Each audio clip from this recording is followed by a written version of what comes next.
नमस्कार दोस्तों, जैसा कि आप सबको पता है 31 मार्च आने वाला है। यानी कि मार्च एंडिंग के साथ साथ हमारा फाइनेंशियल ईयर क्लोज होने वाला है और यहाँ पर कुछ ऐसे काम हैं जो मेजर वर्क आपको जो 31/3/2024 यानी कि मार्च के एंड तक कर लेने हैं। अगर नहीं करे तो हो सकती है बड़ी मिस्टेक। तो इस वीडियो में हम डिस्कस करेंगे कि ऐसे कौन कौन से काम हैं जो आपको 31 मार्च 2024 तक कर लेने हैं और उसके साथ साथ हम एक स्कीम के बारे में डिस्कस करेंगे, कंपोजिशन स्कीम के बारे में, कि कंपोजिशन स्कीम क्या होती है और उसकी कंडीशंस क्या है और इसे कौन चूज कर सकता है और कौन इसे चूज नहीं कर सकता है। इसके एडवांटेज और डिसएडवांटेज को भी साथ साथ हम डिस्कस करने वाले हैं और इसका मैं आपको लाइव प्रोसेस दिखाऊंगा कि इसको कैसे आप जो है अप्लाई कर सकते हैं। दोस्तों, जो मैं बात कर रहा हूँ लास्ट डेट की, तो यहाँ पर कंपोजिशन स्कीम को ऑप्ट करने के लिए जो लास्ट डेट है वो 31 मार्च 2024 है। यानी कि आप समझिए कि अगर आप 31 मार्च 2024 तक यहाँ पर ये फॉर्म सबमिट करना होता है, एक फॉर्म ऑनलाइन फॉर्म सबमिट करना होता है जीएसटी पोर्टल पर जाकर, वो आपको प्रोसेस में आगे समझाऊंगा। तो उसको अगर आपने 31 मार्च 2024 तक ऑप्ट नहीं किया है फाइनेंशियल ईयर 24-25 के लिए, तो उसके बाद पूरे साल आप इसको ऑप्ट नहीं कर पाओगे, क्योंकि यहाँ पर कंपोजिशन स्कीम में विड्रॉ करने के लिए तो आप कभी भी एलिजिबल हो जाते हो।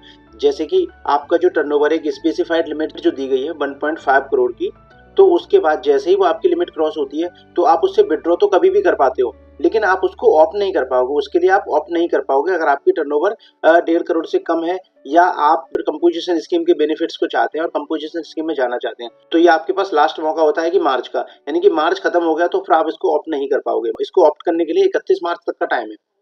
दोस्तों, आप देख रहे हैं टैक्स डिजिटल और दोस्तों चैनल पर नए हैं, पहली बार हैं, तो चैनल को सब्सक्राइब करने के साथ साथ बेल आइकन जरूर दबा दें। यहाँ पर आपको मिलती है जीएसटी और इनकम टैक्स और टैक्सेशन से रिलेटेड सारी नई नई वीडियोस, और साथ साथ इसके एक लास्ट डेट और भी है जिसको आपको जानना बहुत जरूरी है, वो मैं वीडियो में आगे डिस्कस करूंगा। तो यहाँ पे आपने समझा कि फाइनेंशियल ईयर 24-25 के लिए कंपोजिशन स्कीम को जो ऑप्ट करने के लिए जो हमारे पास समय है वो 31 मार्च 2024 है, जो कि डेडलाइन हमारी नजदीक आ रही है। तो इसको बिल्कुल भी मिस ना करें। जो लोग कंपोजिशन स्कीम में जाना चाहते हैं वो जरूर इसको जो है 31 मार्च 2024 से पहले इसको जो ऑप्ट कर लें। दोस्तों, हमें समझना होगा कि कंपोजिशन स्कीम होती क्या है। कंपोजिशन स्कीम टैक्स पेयर्स के लिए एक सिंपल और इजी स्कीम है जीएसटी के अंदर। यहाँ पर small tax payer can avoid heavy rate of tax. यहाँ पर जो जीएसटी की जो रेट आप सबको पता होगा कि 5%, 12%, 18% और 28%, ये 4 तरीके के टैक्स स्लैब जो है ये गवर्नमेंट ने जीएसटी में डिफाइन किए हुए हैं। तो यहाँ पर आप हैवी टैक्स रेट से बच सकते हैं। यहाँ पर एक मिनिमम छोटा सा एक जो अमाउंट है वो है 1% टैक्स का, 1%, 5% और 6%। यहाँ पर 3 कैटेगरी हैं। तो मोस्टली जो ट्रेडर और मैन्युफैक्चरर है उनके लिए 1% वाली स्कीम है। डिटेल में आपको आगे समझाने वाला हूँ। तो वहाँ पर 1% का आप जो टैक्स देकर इस स्कीम का जो है वो बेनिफिट उठा सकते हैं।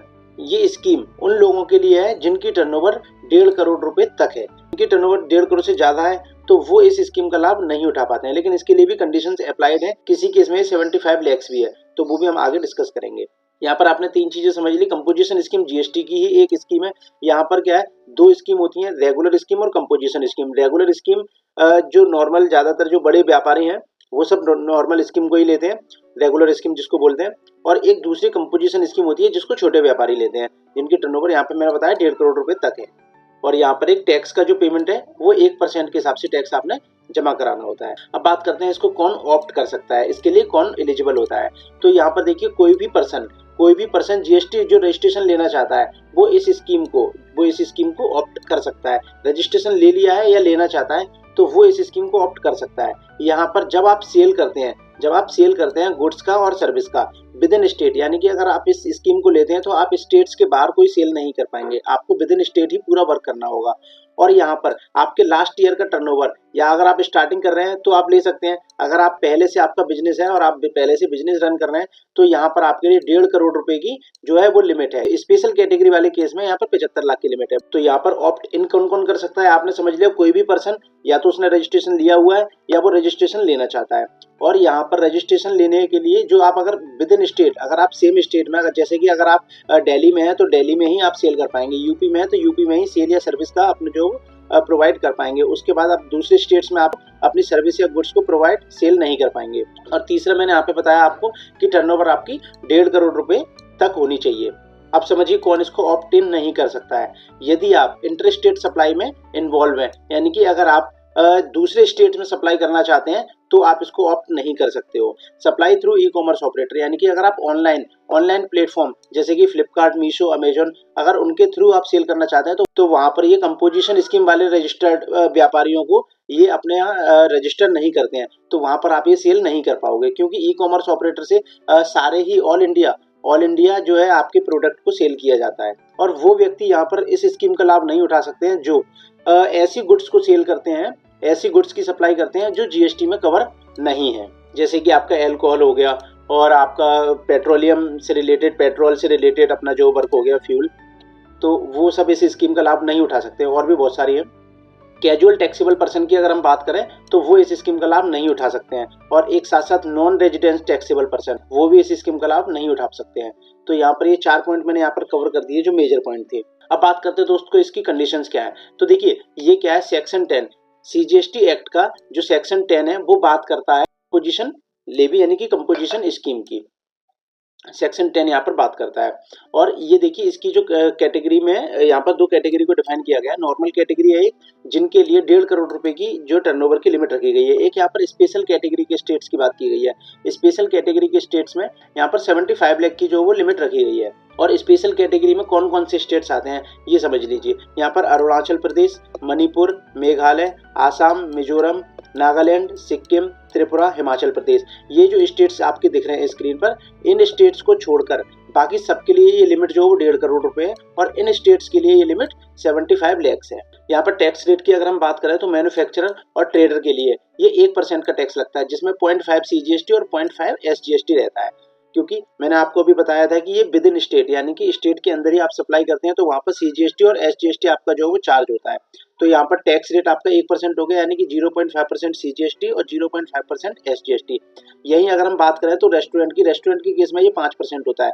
लेकिन यहाँ पर एक कंडीशन दी गई है कि वो रेस्टोरेंट एल्कोहल को सर्व नहीं कर सकता है, क्योंकि एल्कोहल को सर्व करते हैं तो फिर वो नॉन जीएसटी वाली सर्विस में आ जाता है, तो उसके बाद ही इसका बेनिफिट नहीं मिल पाएगा। तो रेस्टोरेंट के केस में 5% है, मैन्युफैक्चरर एंड ट्रेडर के केस में यहाँ पर 1% है, और अदर सर्विस प्रोवाइडर के लिए ये 6% लगता है, यानी कि 3% सीजीएसटी और 3% एसजीएसटी। दोस्तों अब देखिए इसके बेनिफिट्स क्या क्या हैं, ये बड़ा मेजर पॉइंट है। दोस्तों रिक्वेस्ट करना चाहूंगा वीडियो को पूरा लास्ट तक देखें ताकि आपको सारी चीजें क्लियर हो पाए। मुझे कई बार लोग कमेंट करते हैं कि सर आपने इसमें ये नहीं बताया, वो नहीं बताया, जबकि वो मैंने आगे बताया होता है। तो आपसे रिक्वेस्ट करता हूँ कि वीडियो को पूरी देखें ताकि आपके दिमाग में कोई भी डाउट ना रहे। यहाँ पर देखिए टैक्स रेट आप 1% के हिसाब से पे कर सकते हैं। आपको कोई मैटर नहीं करता है कि उस प्रोडक्ट पे कितना टैक्स है। मान लीजिए कि आप अगर फुटवियर की अगर हम बात करें तो फुटवियर के केस में अभी यहाँ पर 12% और 18% का टैक्स चल रहा है। गुड्स की वैल्यू के ऊपर क्या रेट डिफाइन किया है गवर्नमेंट ने, तो उससे आपको कोई मतलब नहीं है। आप अपनी कंपोजिशन स्कीम में आने के बाद आप 1% टैक्स देके आप अपनी स्कीम का लाभ उठा सकते हैं। यहाँ पर देखिए जीएसटी रिटर्न भरने से आपको जो वो बहुत ज़्यादा बेनिफिट मिलते हैं। जीएसटी रिटर्न जैसे कि अगर आप रेगुलर स्कीम में रहते हैं तो आपको जीएसटीआर 1, जीएसटीआर 3 भी ये हर महीने भरना होता है, और यहाँ पर आपको जीएसटी का जो रिटर्न है वो क्वार्टरली आप जो वो जीएसटी का रिटर्न भरना पड़ता है CMP 08, यानी कि CMP 08 जब आप फाइल करते हैं तो उसको क्वार्टर के एंड में 18 तारीख तक का आपको समय मिलता है, 18 दिन का समय मिलता है। क्वार्टर एंड होने के बाद उसमें आप ये जीएसटी का रिटर्न दाखिल कर सकते हैं, और सिंपल रिटर्न होता है, इसमें ज्यादा कुछ नहीं करना होता। आपको टर्नओवर कैलकुलेट करना है कि आपका टर्नओवर क्या था, और उसके ऊपर 1% का टैक्स जमा करा देना है। यहाँ पर आपको ज्यादा अकाउंटिंग करने की जरूरत नहीं है, यहाँ पर आपको ज्यादा अकाउंट मेंटेन करने की जरूरत नहीं है, ज्यादा अकाउंटिंग करने की जरूरत नहीं है, ज्यादा हिसाब किताब रखने की कोई जरूरत नहीं है। यहाँ पर इस चीज से आपको रिलैक्सेशन मिल जाती है, क्योंकि यहाँ पर इतनी ज्यादा कंप्लायंसेस आपको नहीं करनी पड़ती हैं, सिर्फ आपने टर्नओवर को कैलकुलेट करना है। अगला पॉइंट है यहाँ पर making bills and calculation of taxes easy. यहाँ पर जो बिल बनाना है और उसकी जो कैलकुलेशन है बहुत इजी हो जाती है। Bill of supply mention instead of tax invoice. यहाँ पर जब भी आप कोई बिल रेज करोगे कस्टमर को, तो यहाँ उस बिल के ऊपर आपने बिल ऑफ सप्लाई मेंशन करना है, ना कि टैक्स इनवॉइस। आपने देखा होगा आपके पास जो भी बिल आते हैं तो वो टैक्स इनवॉइस लिख के आता है। तो ये टैक्स इनवॉइस वो लोग लिख सकते हैं जो रेगुलर स्कीम में है। अगर जो कंपोजिशन स्कीम में होते हैं उनको बिल के ऊपर बिल ऑफ सप्लाई लिखना होता है, वो टैक्स इनवॉइस रेज नहीं कर सकते। स्मॉल शॉपकीपर्स यानी कि छोटे दुकानदार यहाँ पर जो डायरेक्ट कस्टमर को सेल करते हैं वो इस स्कीम में रजिस्टर्ड होते हैं या हो सकते हैं। डिसएडवांटेज की बात करें यहाँ पर तो ये समझिए आप अगर आपने कोई परचेज किया और उस पर आईटीसी लगा हुआ है 18 या 28% जो भी है जो उस आइटम पे गवर्नमेंट ने डिफाइन किया हुआ है, तो आप उसका इनपुट टैक्स क्रेडिट क्लेम नहीं कर सकते हो। ये आपके पास रिस्ट्रिक्शंस हैं कि आप उसका आईटीसी क्लेम नहीं कर सकते हो। साथ साथ आप कस्टमर से भी आईटीसी चार्ज नहीं कर सकते हो। आप जैसे कि जो आपके पास बिल आ रहा है टैक्स इनवॉइस, कोई आपने गुड्स खरीदी हुई है उस पर उस रेट के बाद जीएसटी चार्ज हो रखा होता है, तो उसको भी आप यहाँ पर चार्ज नहीं कर सकते हो, क्योंकि आप बिल ऑफ सप्लाई जो रेज करोगे उसमें सिर्फ आप अपनी गुड्स की वैल्यू खोलोगे, ना कि आप उस पर टैक्स लगाओगे, क्योंकि टैक्स की जो कैलकुलेशन है वो आपको जीएसटी रिटर्न के टाइम पे ही देनी होती है। उससे पहले कस्टमर से आप जीएसटी चार्ज नहीं कर सकते बिल ऑफ सप्लाई पे लगा के। तो यहाँ पर आपने गुड्स की वैल्यू को डाल के और आप अपना बिल ऑफ सप्लाई बना के कस्टमर को दे देंगे, और यहाँ पर आपको आईटीसी भी नहीं मिलेगा और ना ही आप कस्टमर से चार्ज कर सकते हो। और इसके साथ साथ no GST collect from customer, मैंने अभी आपको बताया कि आप बिल पर जो बिल ऑफ सप्लाई आप देंगे उस पर जीएसटी नहीं लगाएंगे, ना आप कस्टमर से जीएसटी चार्ज कर सकते हैं, क्योंकि जब जीएसटी कस्टमर से चार्ज नहीं करेंगे तो कस्टमर को भी जीएसटी का बेनिफिट उसका नहीं मिलेगा। इंटरस्टेट सप्लाई यहाँ पर अलाउड नहीं है, जैसा कि मैंने भी आपको बताया था, इंटरस्टेट सप्लाई और साथ साथ एक्सपोर्ट इसमें अलाउड नहीं है, उसका बेनिफिट नहीं ले पाओगे। ऑनलाइन सेल आप यहाँ पर नहीं कर पाओगे। ऑनलाइन प्लेटफॉर्म पर जो सेल होती है, मीशो, फ्लिपकार्ट, अमेजन और भी कई सारे ऑनलाइन प्लेटफॉर्म है, उन पर आप सेल नहीं कर पाओगे। यहाँ पर जो आपकी दुकान है या आपकी जो शॉप है, वहां पर आपको आपके जो साइन बोर्ड होते हैं उन पर कंपोजिशन टैक्सेबल पर्सन मेंशन करना होता है, और साथ साथ आप अपनी बिल ऑफ सप्लाई पर भी एक साइड में कंपोजिशन टैक्सेबल पर्सन मेंशन कर सकते हैं। आपने देखा होगा दुकान के बाहर नाम लिखा होता है कि ये मेरी दुकान है और यहाँ पर मेरा ये नाम है, तो वहां पर आपको एक साइड में कॉर्नर पे कंपोजिशन टैक्सेबल पर्सन और उसके नीचे अपना जीएसटी नंबर ये आपको मेंशन करके रखना होता है, ये कंपलसरी पार्ट होता है। और साथ साथ यहाँ पर अगर हम बात करें टर्नओवर की, तो यहाँ पर 1.5 करोड़ से ज्यादा आप सेल नहीं कर सकते। जैसे ही आपकी 1.5 करोड़ क्रॉस हो जाती है तो उसके 7 दिन के अंदर आपको रेगुलर स्कीम में जाना पड़ता है, और रेगुलर स्कीम के लिए आपको ऑनलाइन एप्लीकेशन डालनी पड़ती है जीएसटी के पोर्टल पर। तो इस बात का विशेष ध्यान रखें, जैसे आपकी टर्नओवर 1.5 करोड़ क्रॉस होती है तो 7 दिन के अंदर आपको रेगुलर स्कीम में जाना पड़ेगा। बात करते हैं कि आप इसको अगर ऑप्ट इन करना चाहते हैं तो ऑप्ट इन करने के लिए आपको क्या करना पड़ेगा। तो सबसे पहले आपने जीएसटी के पोर्टल पर लॉगिन कर लेना है।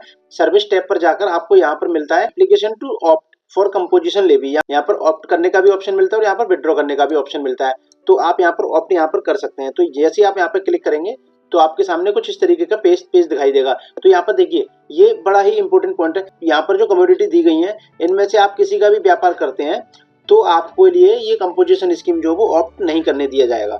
यहाँ पर लिखा हुआ है कि select HSN in compliance with eligibility to opt for composition levy under section 10 of the CGST act. The registered person shall be eligible to opt if he is not the manufacturer of such goods. यहाँ पर जो भी आपको यहाँ पर जो goods दी गई हैं इनकी अगर आप मैन्युफैक्चरिंग करते हैं तो आपके लिए ये चीजें तो आपके लिए कंपोजिशन स्कीम जो है वो एप्लीकेबल नहीं होगी, आप इसको ऑप्ट नहीं कर पाओगे। यहाँ पर कंफर्म करेंगे कि इनकी मैन्युफैक्चरिंग नहीं करते हैं।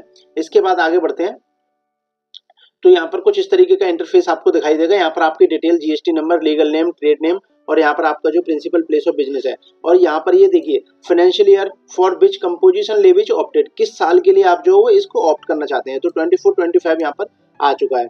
और यहाँ पर आप फिर यहाँ पर टिक करेंगे कि manufacturing other than manufacturing such goods as may be notified by the government for which option is not available. यहाँ पर फिर से वही चीज पूछी जा रही है कि वो जो गुड्स अभी आपको ऊपर यहाँ पर दिखाई गई हैं उनके आप किसी भी नहीं करते हैं किसी भी प्रोडक्ट की, तो आप यहाँ पर टिक करेंगे। उसके बाद यहाँ पर आप अदर पर टिक करके, अगर आप उन गुड्स में नहीं है तो अदर पर टिक करके आप जो इसको आगे बढ़ सकते हैं। उसके बाद सिंपली आपने यहाँ पर वेरिफिकेशन पर डिक्लेरेशन और वेरिफिकेशन पर टिक करके और यहाँ पर EBC के थ्रू अपना इसको फाइल करके आगे बढ़ सकते हैं। तो यहाँ पर आप इस तरीके से कंपोजिशन स्कीम को चूज कर पाएंगे। हमने यहाँ पर लास्ट डेट की बात करी, तो वो लास्ट डेट थी 31 मार्च 2024 कंपोजिशन स्कीम को ऑप्ट इन करने की। तो ऑप्ट इन करने के लिए आप इस डेट को जो नोट कर लीजिए। अब साथ साथ जो मैं एक पॉइंट आपको बताना चाह रहा था वो है कि इनकम टैक्स रिटर्न यानी कि अपडेटेड रिटर्न जो फाइनेंशियल ईयर 2021 है, फाइनेंशियल ईयर 2021 का जो अपडेटेड रिटर्न फाइल करने की जो ड्यू डेट है वो 31 मार्च 2024 है। ये 31 मार्च 2024 के बाद आप फाइनेंशियल ईयर 2021 के अपडेटेड रिटर्न ITR-U को फाइल नहीं कर पाओगे। तो यहाँ पर आप इस चीज को याद रखें कि 31/3/2024 आपके लिए बहुत ज्यादा इंपॉर्टेंट है। दोस्तों वीडियो कैसी लगी कमेंट बॉक्स में जरूर बताइएगा, और चैनल को अभी तक सब्सक्राइब नहीं किया है तो प्लीज सब्सक्राइब कर लीजिए। मिलते हैं अगली वीडियो में, तब तक के लिए थैंक यू।